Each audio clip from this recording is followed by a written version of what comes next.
frustrating result, but do you think your side deserved any more than what they got? No. When we lose the game, start first half, start second half, and when you start a game like this, yeah, you got beaten. What was the biggest frustration for you? Was it, I know those areas in the first, was it, I guess, out of position for the first goal, the free kick, I guess it's hard to stop, but the way your side came out of it? I think the free kick is stoppable, because the wall is too far. Okay, small detail, but details makes a difference in top football, but it tells everything from us, because we were not fresh. And when you start the game, you always have the attitude, and I think that was one of our best standards. We are really front foot, we are really ready to play in all the games till now. And today we were not from the start, and then you're running behind the facts.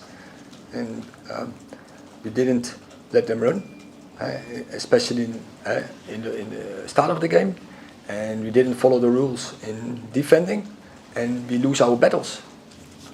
Erik, when you, just before the second half started, you walked out onto the pitch to speak to the players. Was that because you were unhappy with the start of the first half and the lack of pressing, or was it something else? No, it was just one detail I forgot to say in the halftime. I could make that point, and I thought the second part of the first half we played well, and we created two really good chances with Garnacho and with Ronaldo, and then we scored the goal. So we were back in the game. So we were hopeful in halftime we could turn around this, and everyone had that feeling, and with that attitude we went out. But then you give the game away, same as first half, in the start of the second half. And you did make changes eventually, but you were more proactive, it seemed, against Real Sociedad when you made changes before the hour. It was a bit later this time. What was the thinking behind that? No, I think we make 3 subs on 60, 65, so not that much later. You just mentioned there about the players forgetting the rules. I think you said something similar after the City game. Do you find that hard to explain why the players still, after a few months working with you, are still in a situation where occasionally they're forgetting what they need to do?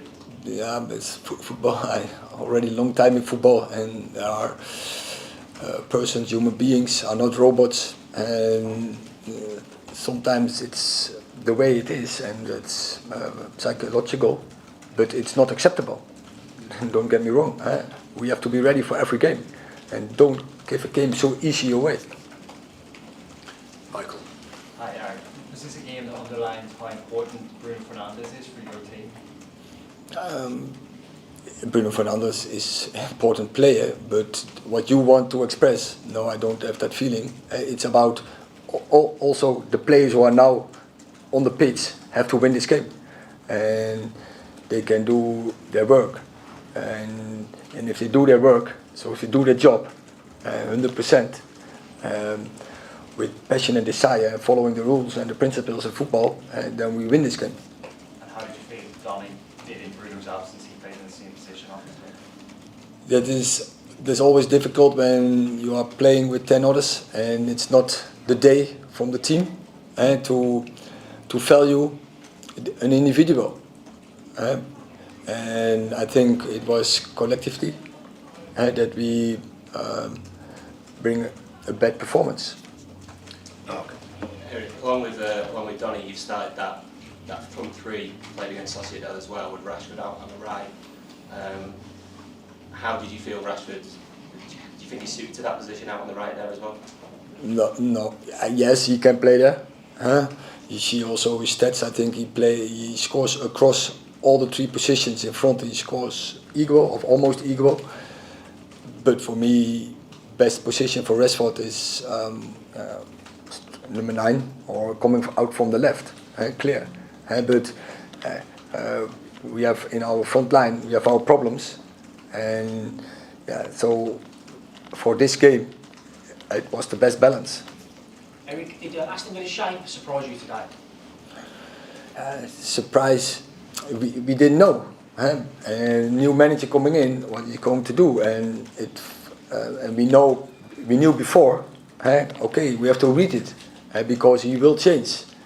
So surprise is not the right word, but we have to adapt.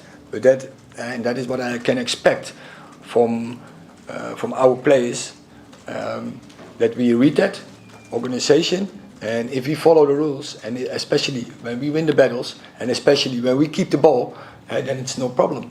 And then you surviving the start of the game, you don't get back, you don't come down, and you are in the game, and then you saw second half of first half, and then you can dictate the game. So, and that is what we have to learn. Sorry.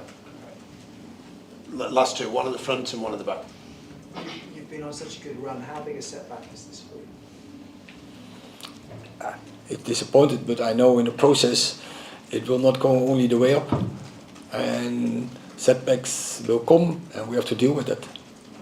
Cristiano was captain today. Can you just say a little word on him getting the armband and his contribution to it? Yeah, it's about Harry Maguire is on the bench, our captain. Bruno is our captain, is not available.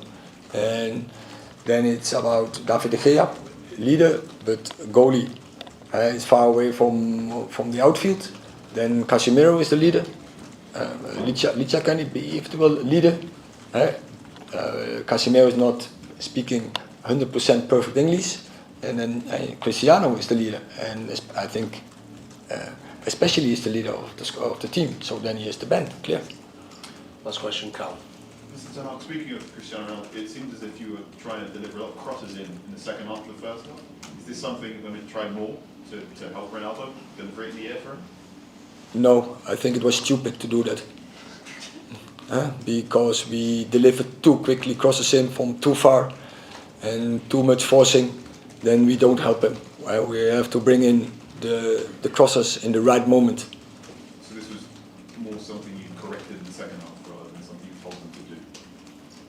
Corrected it in the second half. No, we didn't. I think in the second half also we bring too quick the crosses in. The right moment was from Christian Eriksen in the first half. There you find the moment, I think he was in the pocket to deliver the ball to Cristiano on far post. That was the right moment. Okay, thank you very much.